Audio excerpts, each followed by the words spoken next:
Hello, darlings. Listen, it has been a long couple of weeks. Listen, and I'm so excited to be back, but I want to invite you to this week's episode.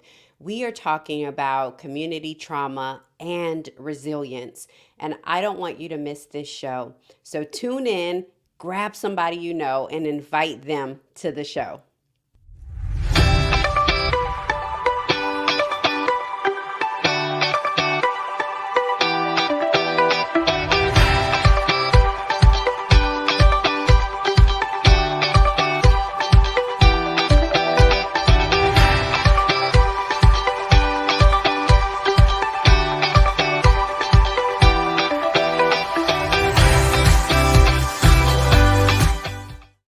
Hello, darlings, and welcome to Wake Up Well. I am your host, Portia Scott. If this is your very first time watching the show, or if you're tuning in after a long break and a long time, I want to welcome you back. And if you are watching the replay, thank you so much for watching. I want to do just a quick introduction because we've taken a little break, and I just want to let you guys know that, when we created this show, we initially created this show as part of COVID-19. We had some issues going on with COVID-19, and we wanted to make sure that we brought you a show where we could give you information. And so this show has then now turned into Wake Up Well. And what is Wake Up Well? Well, we created this show because we really wanted to have open conversations. We wanted to have discussions. We wanted to hear new ideas as well as implement new tools and new ways of living so that we could all wake up well in our minds, bodies, and our souls. So I just wanted to let you know what the show is about. Paula, I see you on. Thank you so much for joining, darling. Rena, thank you so much for joining, darling. Valerie, thank you so much for joining. You guys, listen, I want to know, where are you watching from? Because you guys know we have an global, international audience. Hello, somebody. And so I want to know where you are calling in from, watching from. Let us know in the comments where you are watching from. One of the things I also want to know is, I always put this in here, is our text messaging number. So listen to this. We have so many people that join our lives, that join in. We have a lot of different guests that come in. And I realize that we don't always want to put our questions in where everybody can see. So this is what I want you to do. I want you to text the word impact to 404-737-0867. When you text that number, it's going to ask you to join our community. And I want you to know that you can ask your questions there. You can literally go in, ask your questions. And if it's a question for one of our guests, I will make sure that they get that. I am the only one that sees those text messages. So any questions that you see, it will be me and whoever the person is that you want to answer that question. I mean, we have people on here. We have Marty on here all the time. We have John Henry Scott III on here, who is the CEO and founder of Chart to Heart. We have doctors and nurses and all kind of people. And so we want to make sure that you are able to keep in touch with those people or get your questions answered. So make sure that you join our community. Text the word impact to 404-737-0867. You can ask your questions there, as well as Paula said. Listen, she said it has been very uplifting and encouraging because we have been on a 30-day daily discipline where we are doing one thing for 30 days to create this discipline. You guys, I'm so excited about today's show. We have people from Fontana, come on, California, Windsor, Connecticut, Norcross, Georgia. You guys, thank you so much for letting us know where you are watching from. So listen, next I want to do, you guys know I do not do this show alone. We have my big Mac in the back, Daryl Mitchell, who is our producer extraordinaire. One day we are going to get him on camera, y'all. I don't know how, but we are going to do it. But I am never alone because I am always joined with our resident mental health hygienist, Martinez Sellers. Hello, darling. How are you? I'm good. How are you? Wonderful. Missing you. Oh my goodness, so good to see you. I missed this show. I'm telling you. I know, I huh? haven't really missed you much because I still get to see you because you're showing up. But your girl needs a break every now and then. I But hear Marty, you. you know how we do it. What are you grateful for? I'm so grateful that we have been on here doing this for a year. That is so exciting. And that we met simply by a referral. And now I feel like I'm a part of the Scott family. In fact, I've just already talked to the attorney so that I make sure that I'm in the will somehow.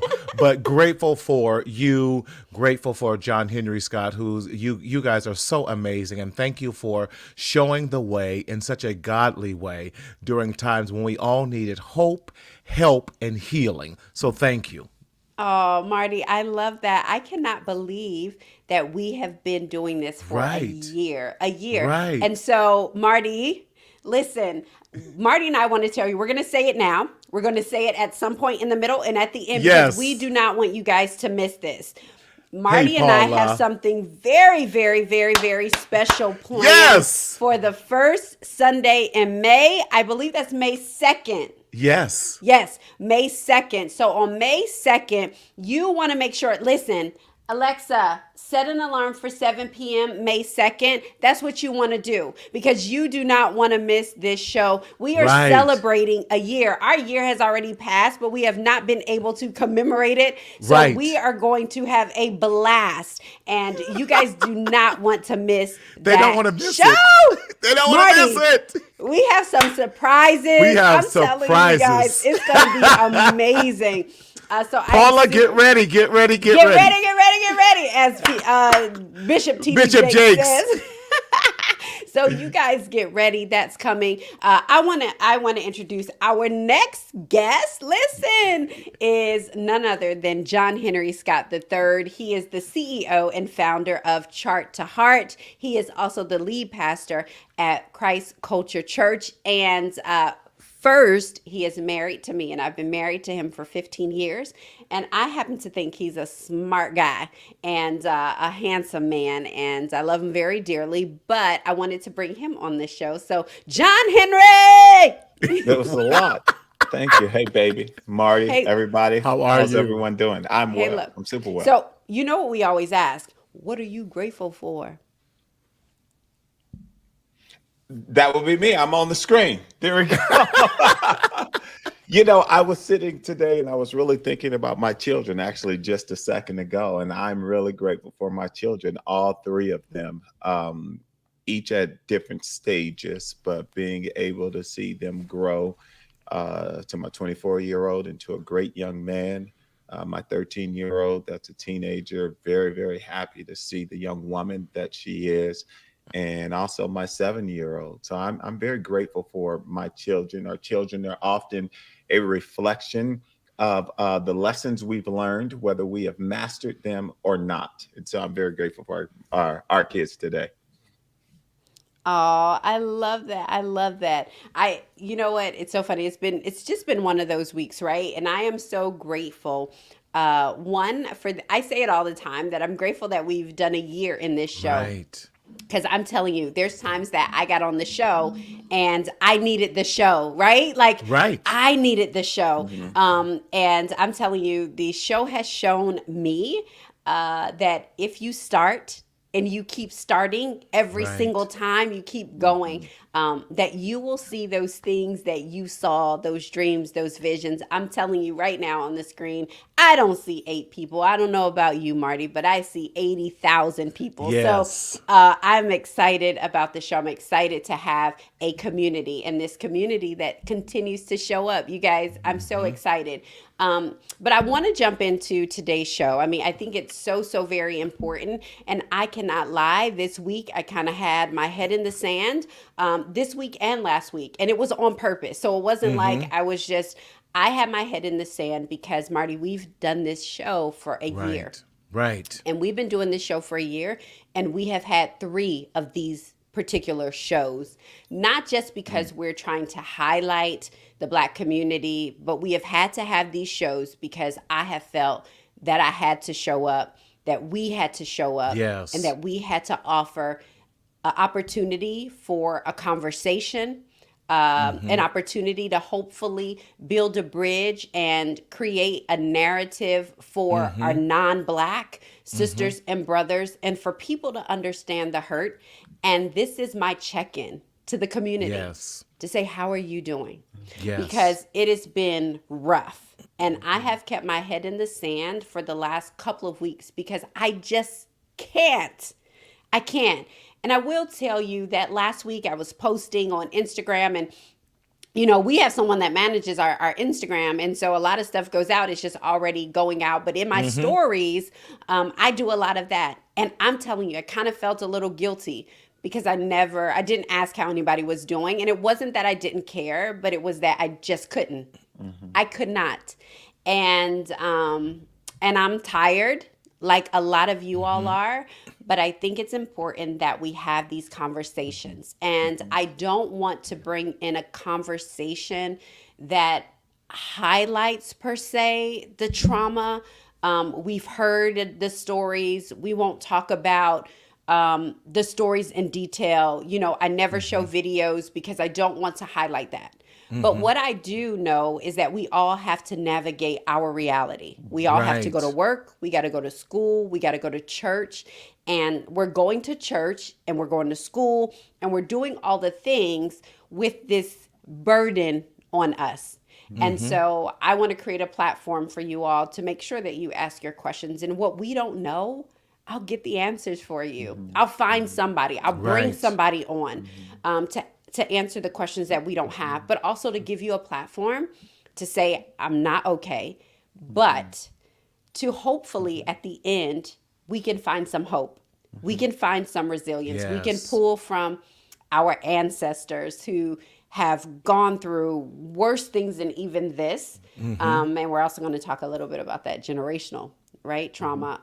Yes. But to pull on them, and the resilience of Black people, the hope of Black people, the amazingness of Black people. Yes. And also, I hope to humanize.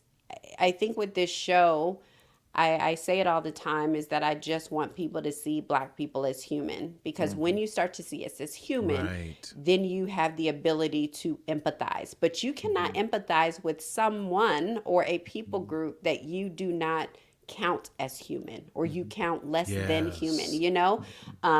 And so let's jump into that. So one of the things I do want to talk about is kind of this community, this group trauma. Marty, I know I read some definitions and looked at it, but I want to see if you can kind of shed a little light on it.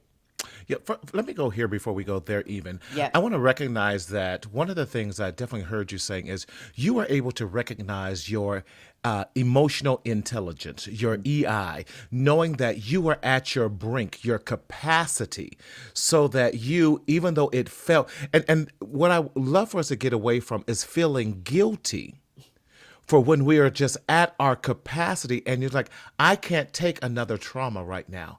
I can't take watching CNN, ABC, NBC. I can't take watching Fox right now. I need to protect and steal away to protect me so that I can protect my family, protecting my community, protecting our world, if I can go roll it out that way. And that's part of what I hope that we can also talk about and even walk through as well, that it's okay to sometimes you have to unplug. We know how to plug in our electronic devices and power them down. But we oftentimes don't know how to plug ourselves back into not even reality, but plug ourselves into the source in which we get our energy so that we can power down and get recharged ourselves, which is so good. important in what we're dealing with.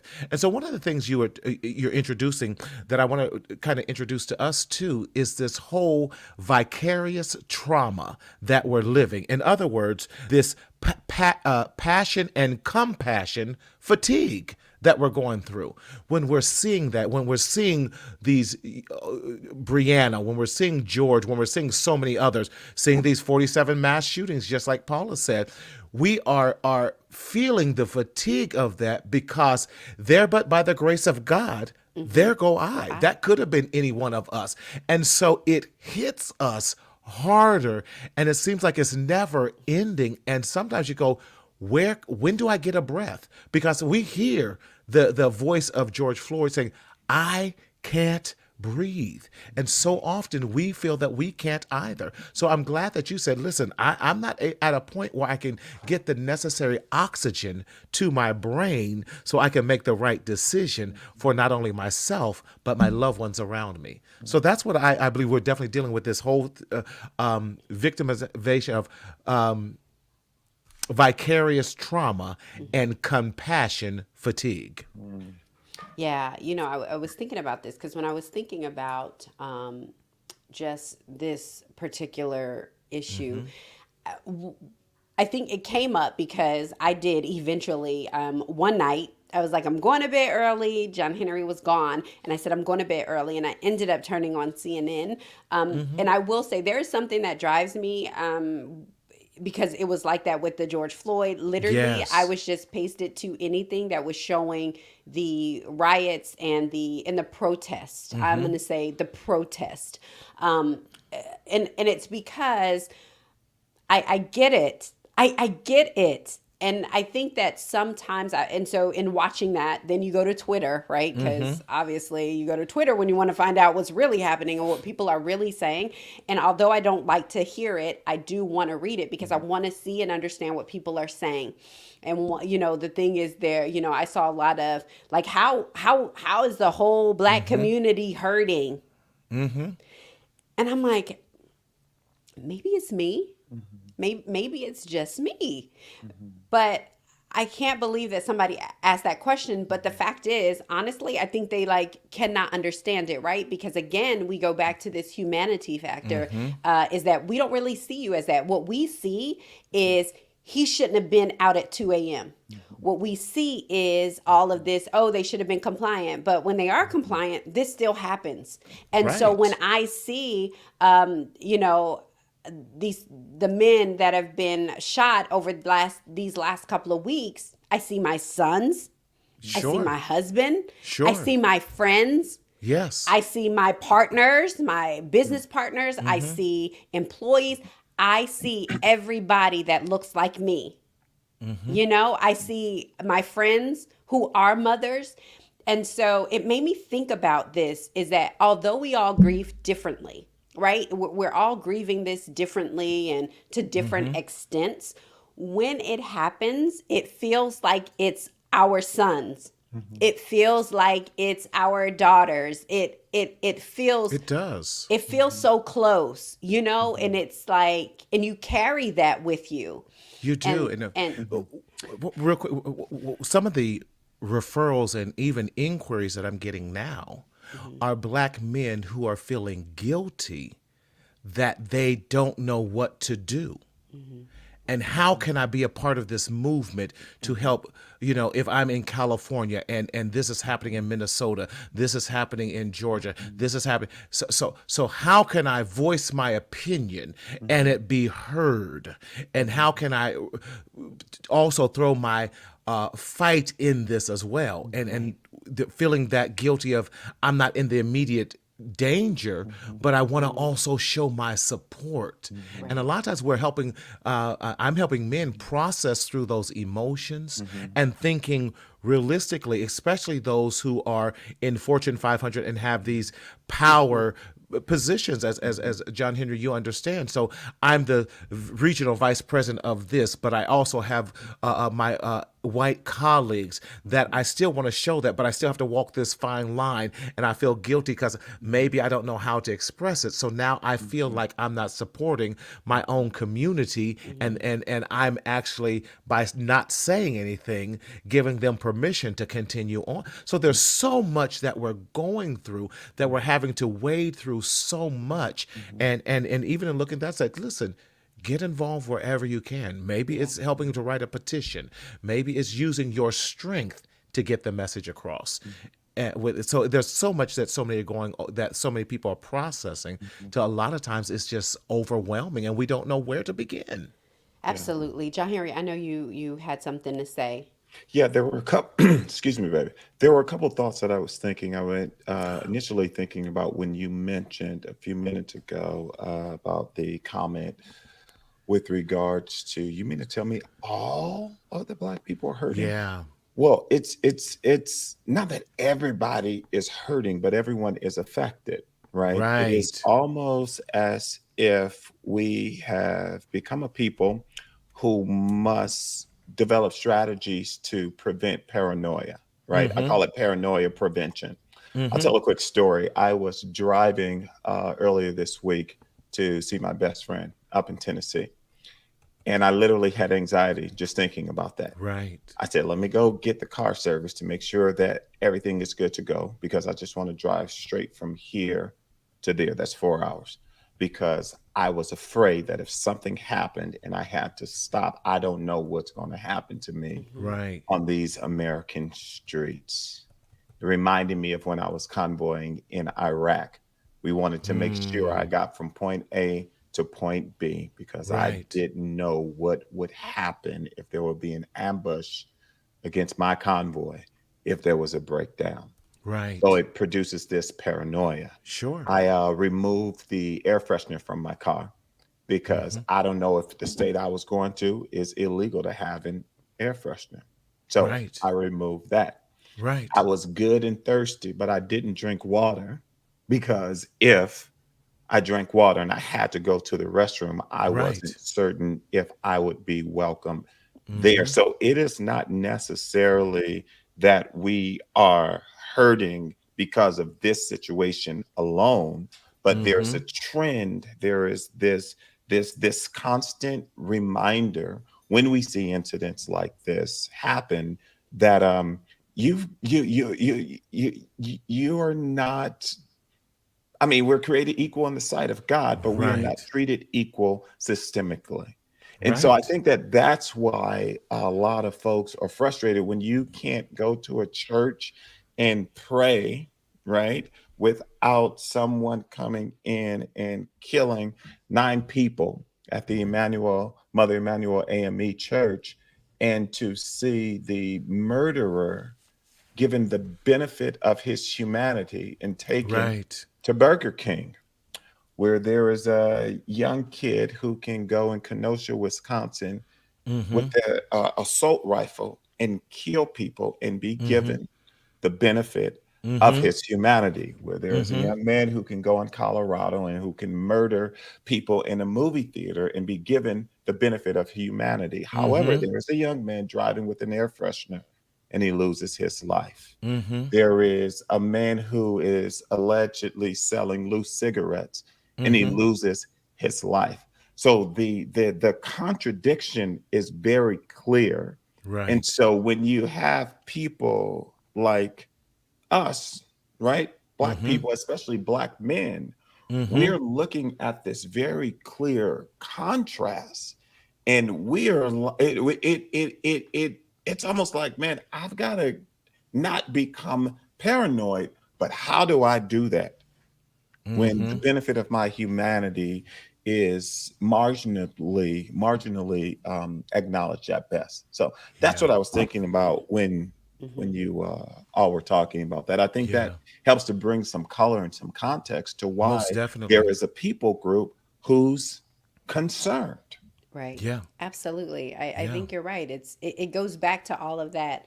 And then it sometimes it's just like I don't even have the energy to explain this. Like Mhm. cuz it's almost so clear cut. It's like why do I have to explain this? Like why do Mm-hmm. we have to go back down this road again? I think about the fact that whether or not our past or our present Right. is one that maybe we should be locked up Mm. or we're doing something that's illegal. But it seems like we are never given the opportunity to Right. be tried. Or the Mhm. benefit of the A doubt. doubt, Mhm. Mhm. exactly. Or When seldom, when right? you We won't say have, never. We'll well, say never, Right. seldom. but Seldom. seldom. Right. Right. But you literally have these same situations going on. You have the second lieutenant who is stopped, who is just trying to figure out, what am I being stopped for? He is clearly in uniform. And I will tell you this, and I'm sure most of my brothers and sisters that have served in the military, one of the things that we are like, and this was before all of this craziness had happened, right? It was always like, make sure you have your military ID on, because if you get stopped, and it had nothing really to do with getting beat up or killed. It was like, if you could show it to a cop, then you'll probably be good. Right. And so right now I keep my veteran plates on, one, because I'm proud, but two, because I'm hoping that, okay, they'll see this Yeah. and they'll know, like, does that equate to my humanity? Because that speaks to your patriotic nature, to see this. But here we are. We have this man in uniform, and when you are in uniform, you almost feel protected, because you're like, people look at me as like somebody that has. I have gone to war twice for I'm a this country. patriot. Yeah. I can't lie. Sometimes it burns my just what is it, cooks my grits, when I am driving and there is like a flag, a Confederate flag, right? And I'm driving and I look on the back of his truck and I see nothing, and I'm telling you, honestly, I put my thing in performance gear and I make sure I drive right in front of them, because I feel like you can carry that flag, but to me, you're a coward, because you carry this flag, and I'm not saying that they didn't, they may not have the plate, but I want to show them that the black girl next to you, she did.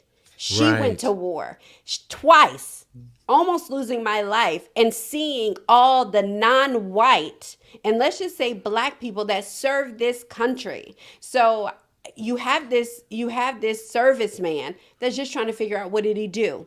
And he gets pulled out, pepper spray, all of this stuff. And then literally you have a white guy that drives off with a police officer. I don't understand it. And so that's the thing, Marty, is I don't know how to reconcile in my mind, right? And so making sure that, thank God for Jesus for me, Right. because you could get to a point to where you are like, it's just too much. And so it's too much. And I cannot reconcile that everybody doesn't think like that. Or I can't reconcile that, I don't want to have to explain this. You, I'm sorry. Go ahead. Go ahead, No, Mark. no, go ahead, Pat. Go ahead.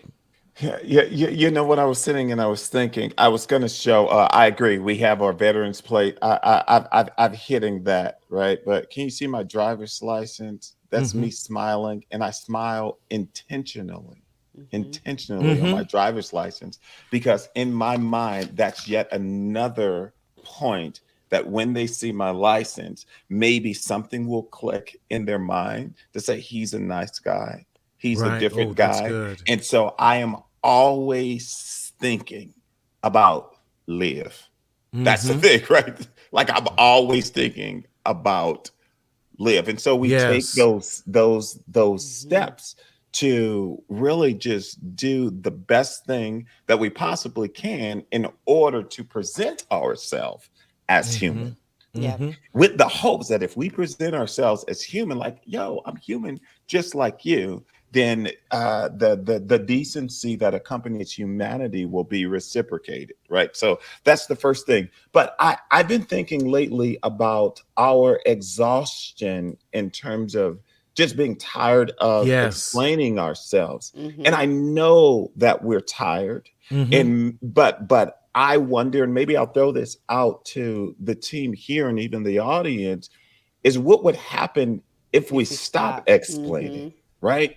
What would happen if we stop educating? Because the reality is that the average person may not necessarily go on this journey of education to really understand the three-fifth compromise, to understand the nuances of Reconstruction, how the Emancipation Proclamation really didn't Right. emancipate people. On paper, it did something. What would happen if we stop explaining the reality of a system that was built to oppress in order to further stimulate capitalism and an economy, what would happen if we stopped telling our story and our experience? That's right. Then I think that we create this vacuum for assumption. Mm-hmm. And assumption has been passed down almost like the what did you say, Mark? The trauma you talked about, the Vicarious trauma. vicarious The trauma, Vicarious right? trauma. trauma. It's dysfunction, but it's passed down from generation to Most generation. definitely. So what I would say is, I know we tired. Maybe we take a break, Right. but we cannot stop. Yeah. We have to Absolutely. continue to conversate, and we have to do that. That's my thoughts. No, Yeah, Marty, I know I you have totally something agree. to say. I want to just Go hit ahead. these comments really quickly. Yeah. Rich said the Jonathan Portland situation in Columbia, South Carolina, dealing with the young man who was walking while black was utterly ridiculous.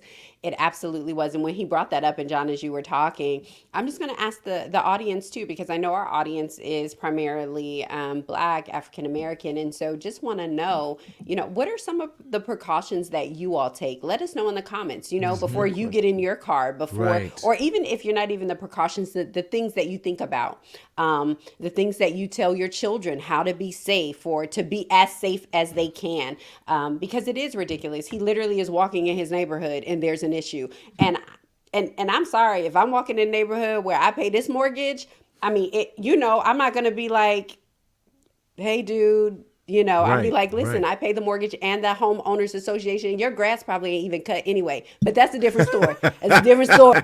Y'all can say that's a sore spot. But but even walking while black, right? And Nicole said it's a lot. I'm concerned about the mental health of our community. So thank God for people like you, Marty, that are helping us kind of work through this, right? But I do want to know, how are you guys, one, taking care of yourselves? How are you taking care of yourselves and talking to your children about this? So Marty, I know you had something to say. No, I totally agree with John Henry that we have to now learn to take care of ourselves, because if we don't, no one else is going to. I did this little acronym called RISE, and if we can go there real quick. Definitely, Daryl, rise. And in that, this is what I was saying. The R is this. R means we need to refocus. And then refocus is like, take charge of our own lives. Take charge of our own mental health. Take charge of what we need to remain healthy, strong, and viable in this situation. I is this. We need to be introspective. And that goes back to that emotional intelligence that you were talking about earlier, Portia. Listen, if we are just not at the capacity to be able to handle any more trauma, because truth be told, many of us in the black community, we are experiencing PTSD or post-traumatic stress disorder. And from seeing this, feeling this, that's what it is. So we need to take an introspective look and say, what is the capacity that you can operate at? And what is my daily capacity? What is that looking like?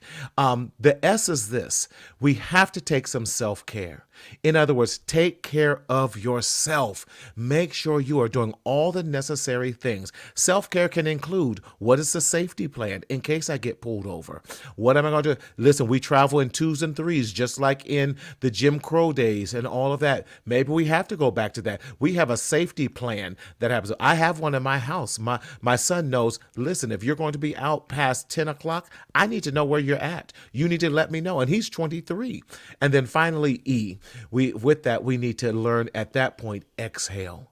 We have to exhale as a community somehow. We can no longer wait to exhale. Exhaling is a necessity because we have to push all that bad energy, all that toxic stuff that has been placed in us. We have to push it out of us because we can no longer allow the toxicity of others to be poured into us that is literally killing and murdering us. We are saying no more, and to protect our mental health. So thank you. Absolutely. I love that. Gail says, hello, darling. Thank you so much for joining. She says, you have to think about every move you make while being black. It's so true. It's so true. Paula says, I always tell my children to ask God for traveling mercies as they enter the car, whether they are driving or a passenger. That's Yes, right. yes. It's just so many things that we do. And I will say that, for me, I'm more worried about my husband going out, right? and not saying because they don't care about black women either, but I'm more concerned about my husband. But I will say this: my daughter, we were coming back from church on Friday night, and it actually was like an accident or something, but it was police cars, and we Hmm. had to drive by, and like we drove by, and it was literally nothing. It was just an accident. We drove by, and she says, "Oh my God, my heart is like beating super Right. fast," and I'm like, "Are you kidding?" My 13-year-old, like now her heart's beating fast, you know. And so I think it's important, right? Like I haven't had that conversation with Maddox because he's young and he doesn't really know what's going on, you know what I mean? But he hears us have some conversations, so the conversations that we have are very age appropriate for him, but it's honest, you know. And Mhm. as much as he can take, obviously we're not going to just jump, But it's put aged everything on them, appropriate. but it's aged Mhm. appropriate. But I think, you know, it's so funny. I think about, I as I was doing this, I thought about just community trauma, but I thought about the Hmm. generational trauma Yes. that that we all probably instinctively had and never knew. And I would Mm. say, I think, you know, starting about 2014, right, when Tamir, that was Tamir Rice was murdered. That's when Michael Hmm. Brown was murdered. And I feel like there was like this upheaval of just like lava, right, that had been just Hmm. bubbling. And now we're seeing it. And just how we carry that generational trauma, you know, back from slavery and things like that, and how they had to watch each other be lynched and killed. And one thing, I was reading this article, and they were actually saying that the lives of slaves were not very long, Mhm. right? So you have this massive amount of grief, right? So not Hmm. just the trauma of it, because some people don't really experience like trauma in the sense of the word of trauma, but there's grief that we carry, and that's Yes. more of the thing too, is trying to navigate grief. Because, you know, Marty, you can speak to just the cycle of grief Hmm. and what happens when you're cycling through grief and then it gets hit again, right? So you're like in this stage of grief, and then bam, something else happens. But this is in a people group. Yeah. And I think as a people group also, I like to think of grief as a wave Mm-hmm. that, they come crashing in on us. I know that we talk about the five stages of grief, the Mm-hmm. the denial, the bargaining, the acceptance, and all of that. And all of it can come one at a time, and then there are times that all five of those stages hit you all at the same time, and it Mm-hmm. gets to be overwhelming. And sometimes when we are seeing tragedy after tragedy after tragedy, and injustice after injustice, it hits us all at Mhm. once. Mhm. And you have to, like anything else, I'm encouraging, and I'm about to start here in Southern California, a young man's Mhm. support group with Mhm. I've got 10 black young men between the ages of 20 and 29, and I'm going to meet with them once a month so that we can process our own traumas that they're dealing with, Mhm. and the struggles of being a black man in America, being a black man in Southern California, and what that looks like. Because Mhm. all those R's may not be as blatant in some areas, just the non-blatancy of it just can sometimes be more deadly because Mm-hmm. you thought you were in a good state. And Portia, I think it goes that time that I was on the phone with you and I was like, oh, I'm being pulled over by the police. I said, let Mm-hmm. me call you back. And you're like, no, I'm staying on the phone so that Yeah. I can hear. But those are the plans we have to put in place so that Mhm. we can definitely deal with that. And how do we process that, and that we find support in numbers and support in each other until we get the strength to move forward, really in all situations. Yes. I love that. Gail I love says, that. and trauma and grief also change development of your brain and Mhm. how you process these things. Gail is an amazing therapist. You gotta get. I'm gonna get her to be on your Oh, show. She's on yes. the East Coast in New York. Oh, She's that's amazing. amazing. Yes, yes, Yes, we have to yes. get her on. That's so Absolutely. good, Marty. I was sitting and I was thinking, and I was having a conversation with one of my best friends today. Mm-hmm. Actually, and he is white. Not Mm-hmm. today; it was earlier this Yesterday. week, and he just Right. called to kind of just check in, like, "Hey, man, how you doing?" and things like Right. that. And it was so refreshing and so awesome. And I told him, I said, one of the things that I have kind of resolved is I am going to use the influence that I have to speak, right? To Right. use my words and to Right. speak, but I'm not going to stop there. right? Because Mhm. if we just start or continue to talk about the trauma that exists, which the Right. trauma does exist. I remember when we were last year, I made a statement and I put it in a setting that was not necessarily social media per se or Right. in an acceptable form, but I went and blew up the business world, right? Mhm. And I did this long talk about what it's like being Black and being a Black professional. And in that, one of the things that I wanted to encourage our Black brothers and sisters to do is to know that it's okay to hurt, it's okay to speak, it's okay to protest, it's okay to exhale. But then after you do that, it's important for us to experience this shift from we're talking about community triumph, Mhm. trauma to community triumph. Triumph. Hmm. And the way that Mm. we shift is that we have to take action, right? We've got to register to vote. We've got to run for office. Yes. We have to organize. We have to start a business. We have to invest in small businesses. We've got to police our own communities, right? Yes. So I'm not talking about reimagining policing or anything that has political buzzwords to it, but we can go in. We had an incident not far from here in one of the towns over. We went and took our kids to a carnival, Oh, yeah, yeah, and yeah. at this carnival Mhm. there was a shooting and a fighting, and it was Mhm. pandemonium. And in immediately in my mind, I'm not a police officer. I'm not their parents or anything. But what I immediately, it was instinctive for me to check on those young people that were there, right? There was Mhm. this one young Mhm. lady, she was clearly distraught. I pulled over, told my family, sit here, and I walked over there because it is this responsibility that we have as stewards in our community to Right. raise up our children, whether we know them or we don't. And I Hmm. went over and I supported that situation. We get in the car and we drive away, right? And we see this one young man getting jumped. I don't know what could have happened, right? Maybe they had Mhm. guns or knives or whatever, but instinctively in me, pull over and I'm running to this situation because if police show, let me break it up before the Right. police show up. Right. You see? And so it's Right. this responsibility that I think we also get an opportunity to have, right? Is Mhm. that we get to go, y'all stop fighting. What's going on? Long story Mhm. short, we end up taking the boy all the way home, taking two young ladies to their parents. And I went home and I came back to my comfortable life in the suburbs and my wonderful Right. little community and things like that. But we've got a community of people who that is their reality.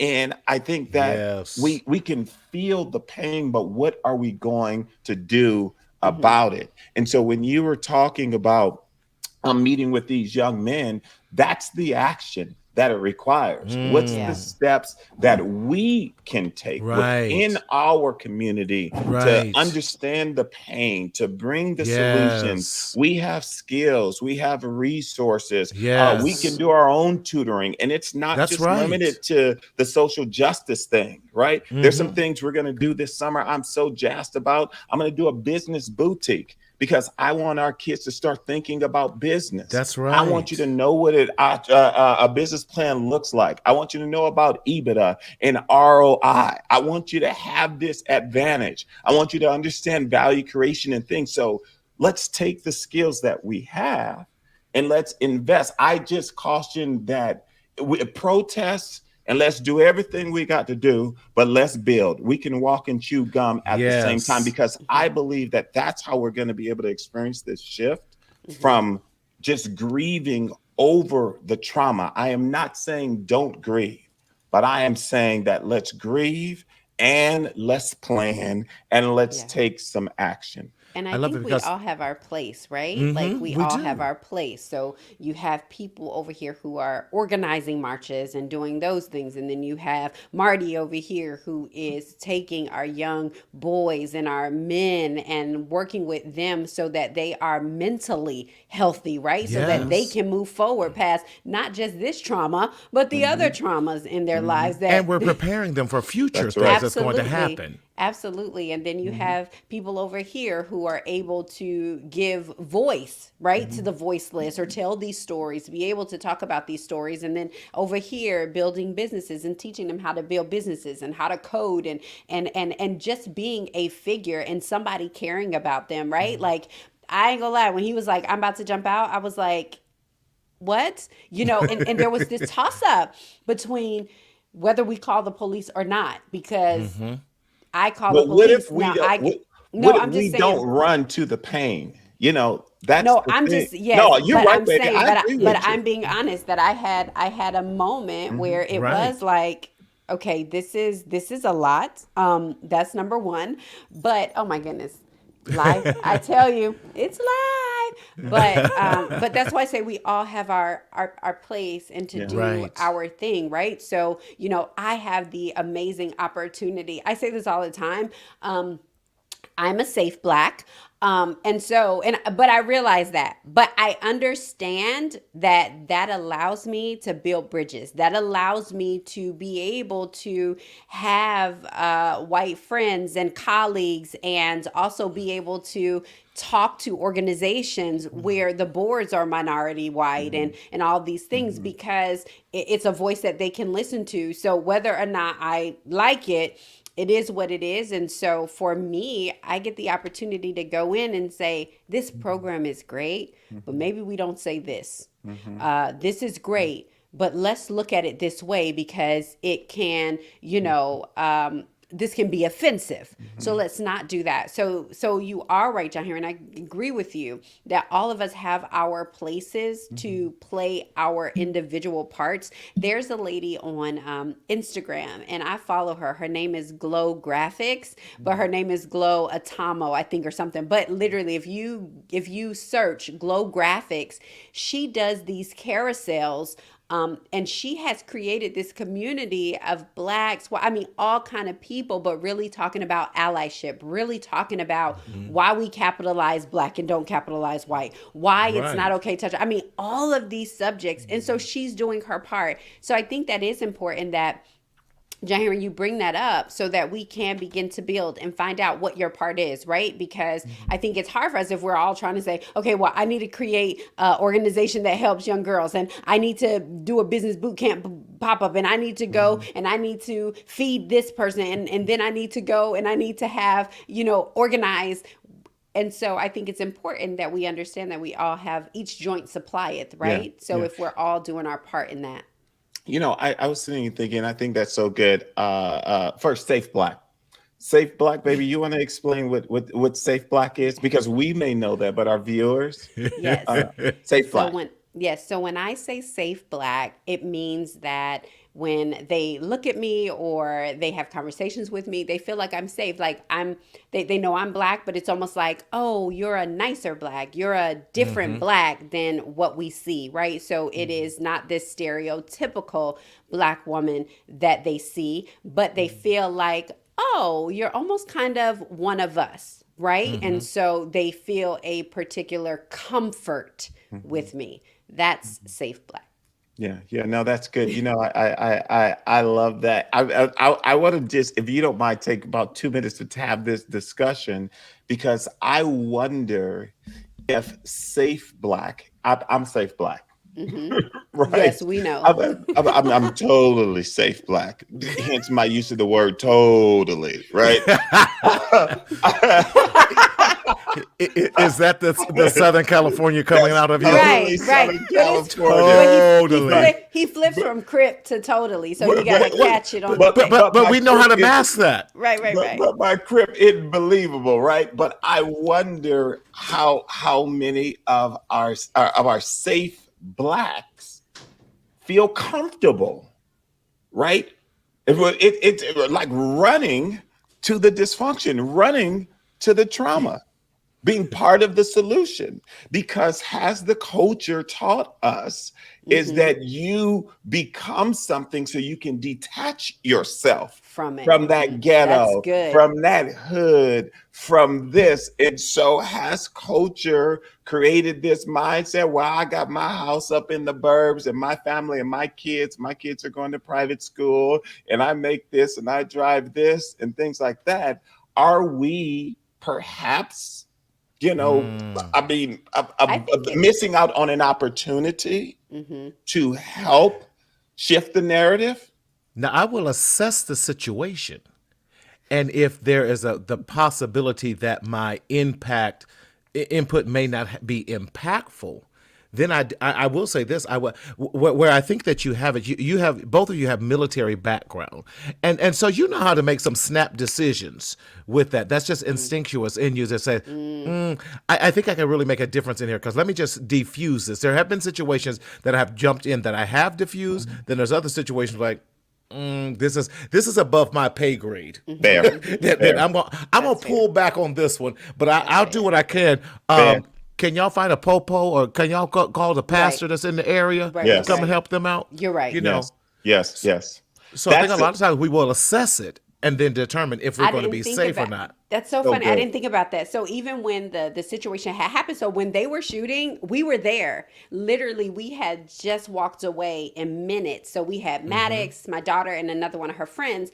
And so while everyone else, it's funny because before everybody started running, we had already kind of knew something was going on, right? And I think it is just that training. So we may have taken it for granted, where everybody else was running for an open area. We were like, cover, and it was so like this. It was like, okay, let's get here, go down, don't come Right. up, right? Because you're listening out. And so I think you're right. Some of that stuff is instinctive. And maybe it is because, like, for me, my father was in the military. So I grew up around a ton of non-black people. Daryl and I will tell you that the school that we went to, they had, I think it was at the time, maybe 42 different nations that went there.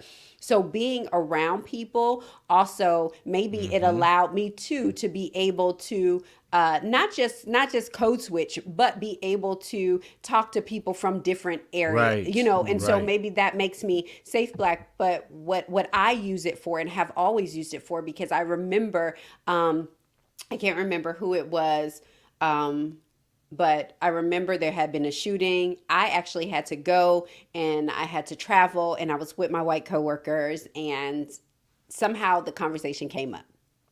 And I mean, I'm safe, but you're gonna get all of me. And so, but what it did was, because I was safe, it gave them the opportunity to listen.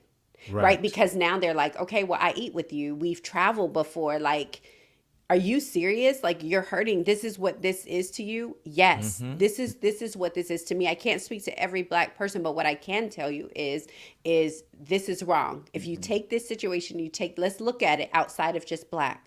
But what if this was your aunt, your uncle, Right. right? And so it does give you the opportunity to kind of infiltrate those worlds, and hopefully open the conversation. That's really what it is Yeah. opening the conversation. Some people are not going to be open to it, but trying Right. to where you are given that opportunity to open that conversation. I'm laughing because Paula says she's never heard the term safe black. It's something's very interesting, and I know that all the viewers right here may log out after I say this here, but maybe, just maybe, this idea or the reality of community trauma is transversal. It doesn't just affect Black people. It doesn't. I Yeah, it think doesn't. about my best It does not. friend and my little nephews who are as white as beautifully white as can be. And they hurt when I hurt. They Sure. see the things that I see and they're hurting as well. So it creates this opportunity. Um, that culture's made allyship. I just really say it's this idea of fellowship, of koinonia, of aligning Hmm. around one Christ for us as believers, but then also around this cause and realizing what can you do and what can I do, and Right. let's do it together. because we can go a lot faster with that. Now we realize that that is an anomaly and not the norm, but enough small rocks can destroy a giant. Hmm. Yeah. Yeah. No, I'm saying we also have to look at, you brought in that there's division even among Christendom. Hmm. Hmm. And this has brought that out as well. Hmm. Because are we truly loving like Christ? Come on. Right. Are we truly giving the opportunity and the humanity like Christ would? Hmm. Because if we truly were, and we're supposed to be the so called Christian nation, Hmm. then it would cause us to think twice about the pain and what we're doing and then repent from it. Hmm. Hmm. Hmm.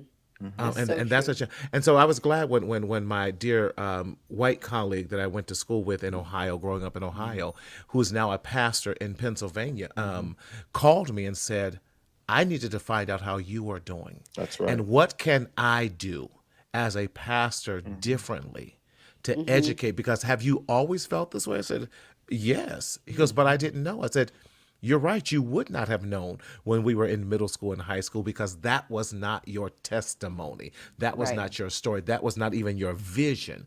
But Hmm. as you grow, as I grew older, I put away childish things. Come on. Things. I thought like a child now, but now I think like a man. Begin to have the mind of Christ and I Yeah. see things from a different lens. Hmm. And that's where we pray that our nation the so-called Christian nation Hmm. that we are can think from the mind and have the vision and mind of Christ and Hmm. not of that of the enemy Hmm. because we're I not love the that. enemy. Yeah, Hmm. I love that. And that's, listen, that is a whole nother. Right. And I don't even know if this show can handle it, but maybe we could have that Go ahead, show as Pastor. part of the A Different Lens, A Different Filter podcast. It could Yes, be on there. yes. We could definitely have that conversation there. But that is that is a valid Yeah. point from there. So you know what? I know we've talked a lot about trauma. I think we've done a great job of adding balance. With building and having this resilience. And so, as we begin to go, I want you guys just give us one nugget of hope, right? We are resilient people. And it's hard and it's tiring and it's exhausting, but even I have hope. Even I have. Gail said, I'm so ready for the conversation about. Ah, I think we all are. Pastor John Oh, Henry, we you're can going to have have a it seminar. on we can have it on Marty's show. Let's come on. We'll do a joint show. Chart to Heart, Wake Up Well, and Mental Health Matters presents. Let's go. Presents, right? Let's Let's go. Presents. Let's go. But give us just one nugget of hope. I have hope even in the midst of all this. I do have hope. Yeah, I was totally gonna. I literally was just thinking that, and I know that in the middle of pain and hardship, that peace and hope seem so distant. But if you can hang Right. on to those anchors, that there is proof because you have a record that you can refer to. And so I Right. always encourage people just to look at the archives of your life. When you look at the archives, you will consider God's faithfulness. You will consider the testimonies of survival, both in your life and in those who have come before us. And then, number three, know that what exists, the systems that exist, and we're thinking about the context of our discussion today, the systems that exist have, quiet as it's kept, been built by you. Mm. You may not get the credit for it, Mm-hmm. but they've been built by you. You Mm-hmm. have worked, you have been present. And so, if you are able to do it within the context of this system, you can certainly use those same skills, that same resiliency, and use it to combat the degree of trauma and paranoia within the Black community and give an alternative. That's what the after school programs and the Boys and Girls Club and the Yes. YMCAs and the Yes. tutoring and stuff, that's what it does. It gave us alternatives. So, what I would say to you is that you got it. Now go do it. Mm. Thank you so much, John Henry Scott the third. So, Marty, what is it that you have, that nugget of hope that you have for us? I think the nugget of hope comes here The race is not given to the swift or to the strong, but to the one that endures. We are already a resilient people, and the resiliency has already been put in us. We have hope because of that of Christ. I can't even go without that. And so, what might be persecution today will definitely turn into joy tomorrow if we just keep modeling that way. Yes. And I'm not necessarily saying, we say turn the other cheek. We've taken that out of context. What I'm saying is, like John Henry has said, what we need to do is take action. We need to. We don't need to. We have to rise. We have to do the next steps to make this not only a better time for us right now, but much better for our children in the future. Don't give up. Don't give in. Keep pressing. I love it. Thank you guys so much. To everyone that listened in. Thank you, thank you, thank you so very much that you're on. I want to make sure that you know that on May 2nd, that is the first Sunday. Listen, the first Sunday in May, we have a big surprise for you guys. We are partying like it's 1999 because Prince. we are celebrating. Y'all know Purple Rain is my favorite movie of all time. Lord. But we are partying like it's 1999. And we are celebrating being a show for 1 Right. year. 1 year. And we are excited. We have some exciting stuff going on. Listen, you do not want to miss that show. I'm telling you. Alexa, set an alarm for 7:00 p.m. May 2nd. That's what I need you guys to do. Like, go ahead. She hear you anyway. And if you have your phone up, she probably done already answered because you know how she is. She's Right. real nosy. So Alton, thank you so much for joining, darling. But you guys, I'm super excited about this show. Listen, I'm Yes. telling you, you guys are going to see it on my Instagram like every day, on my Facebook every day, because I want you guys to join. I want you guys to be a part of this. This is super exciting. As Marty said, we started this show. I reached out to Facebook and I was like, yeah, celebrate good times. I reached out and I said, does anybody know a mental health professional? And Marty was the first person. And it was the person that gave it, they were the first person. And I'm telling you, we've been family ever since. So That's we are right. super excited. So you guys remember that. Also, I want to make sure there is a comment that is pinned, and that comment says text impact, right? Text impact to the number that is there. You can click the link. It will take you automatically to our text message community. Why? One, because you get to ask your questions there. So sometimes we have guests here and you may not get an opportunity to ask that guest something, or maybe they have something that you're looking for. You can text that, ask your questions, and I will make sure and I will make sure to get those questions to that person. So also, our text community is absolutely incredible. You get the first to know when we're going live, the first to know when we have anything coming up. We are now in a 30-day daily discipline challenge that has been absolutely meta. Let me tell you, people are losing weight. We had one lady go back to school. We had other people that are exercising, people that are writing books, people that are reading. I'm telling you, it has been incredible. And so really what it is really creating these daily disciplines, which is our systematic approach to success. So listen, join the text community. And Marty, John Henry, how can we keep in touch with you? Yes, you can one reach out to my wife, and if you can get to her, if you can get to her, you certainly can get to me. Or you can visit my website, www.chart2heart.com. And the podcast is there. If you want to inquire about doing some work with Chart to Heart, you can do so there. Everything you need is right there at the website, www.chart2heart.com. Yes. I'm super excited. Yes, it is chart2heart.com. Listen, I'm telling you, so John Henry has had the opportunity to serve as a culture and engagement lead on it's 7 continents, I know, but ain't nobody going to Antarctica, but all 6 of the 7 continents. And yes, he's my husband, but if he was not my husband, I would still rave about just who he is and his business acumen. So even if one of the things that Chart to Heart does is it is a culture and it is an engagement firm that partners with organizations to marry their people with their strategy.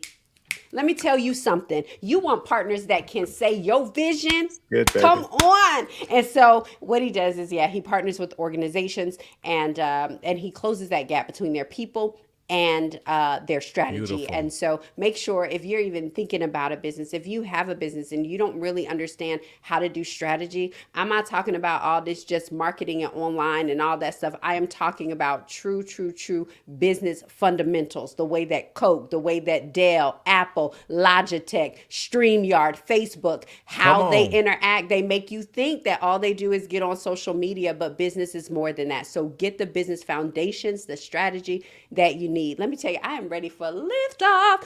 I mean, I get free coaching, but but what I'm saying is, it has changed just like that. Honestly, it has changed my business supernaturally. So anyway, call him. And I know we got to go. I know Daryl's back there chomping at the bit. Marty, how can we stay in touch with you? Simple. mentalhealthmarty.com. Love to see you. All right, guys, listen, I know we're telling you to set your alarms for May 2nd, but we will be back next week. We will be back next week to see you. We are super excited. Thank you guys thank you guys for a year. I just thank you. Thank you Thank for a year of you. showing up. Even when we have our breaks, you guys be like, I'm back on. So thank y'all. You have no idea. Every time you show up and when you share, let me give you this. I'm sorry I'm keeping you. But when you share, when you log on, what that does is that allows more people to see us because the way that the algorithm works and Facebook and all of these things, it allows people to see what we're doing. And if you believe that we are bringing great content and great information, share it so that other people can see, and not just the people with you, but it'll be people that you don't even know. And so every time you show up, we appreciate it. We appreciate it. We appreciate it. And we do not take it lightly. So thank you so much. Also, if you are part of the text message crew, you can always let us know some of the opportunities or some of the topics that you want to hear. We think about these things, but we really want to hear from you. It is your show. It is our show. And so we want to hear from you what topics you would like discussed on the show. All right, guys, you all know we end every show with this declaration. Waking up is automatic. Showing up is intentional. Today, Okay. I I will will show show up. up. See you later.